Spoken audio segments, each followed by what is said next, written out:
Eu me chamo Viviane Ribeiro Reis e o meu trabalho é sobre os valores hematológicos e bioquímicos de referência de ratos norvégicos da linhagem Lister do Biotério Central da Universidade Federal do Mato Grosso do Sul, em Campo Grande.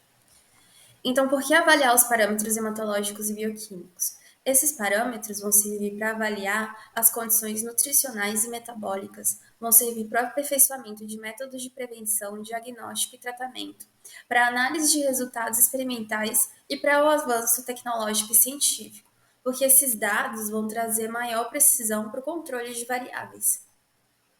Os dados que a gente obtém no Biotério Central da UFMS são diferentes dos dados de outros biotérios, porque animais de laboratório criados em diferentes biotérios vão apresentar parâmetros fisiológicos variados. Então, cada biotério de pesquisa tem que estabelecer seus valores de referência a partir de metodologias utilizadas para análise desses parâmetros.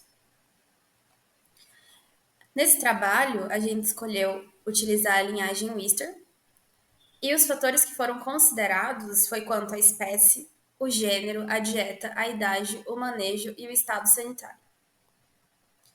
Foi utilizado 56 animais que foram divididos em grupos, sendo 28 machos e 28 fêmeas, com idade entre 8 a 10 semanas e pesando entre 284 gramas e 500 gramas. Esses animais eram mantidos em salas com temperatura específica de 21 graus e variância entre 3 graus, e um ciclo de claro e escuro de 12 horas. Era também mantido entre 2 a 3 animais por caixa. Antes da coleta, esses animais eram submetidos a um jejum de 12 horas, e no momento da coleta, eles eram submetidos a anestesia inalatória com isoflurano a 4%. Então, era realizada a cardiocentese e o sangue coletado era distribuído em tubos para a gente fazer os valores hematológicos e em tubos para fazer os valores bioquímicos. Esses são os valores de referência utilizados pelo Laboratório de Patologia Clínica da FAMES. Então, nessa primeira tabela, a gente consegue visualizar os parâmetros hematológicos, tanto de macho como de fêmea, e eles são expressos em média, desvio padrão e faixa de valores. A gente consegue visualizar que utilizamos 26 machos para esse trabalho, porque nós perdemos 2 machos que vieram com uma amostra insuficiente. E das fêmeas, a gente utilizou 16 animais, porque ainda nos restam coletas a serem feitas. Todos esses valores estão apresentando diferenças, mas as diferenças mais significativas é com relação aos segmentados e às plaquetas.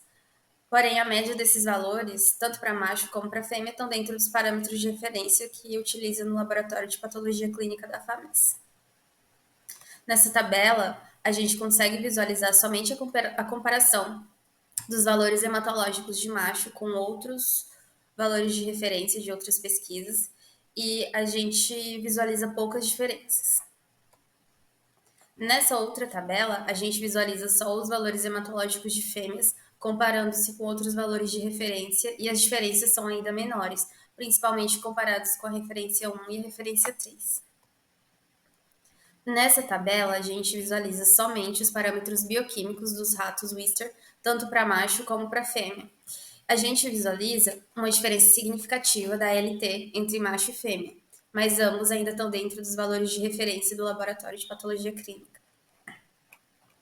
Também é possível observar um valor alterado na fosfatase alcalina dos machos.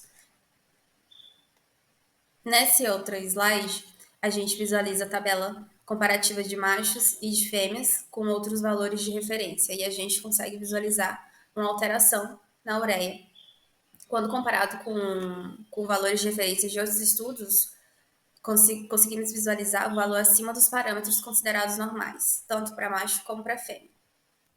Então, aqui a gente pode concluir que o nosso estudo ainda está incompleto. A gente vai precisar fazer coleta ainda em 12 animais fêmeas para fechar o nosso N.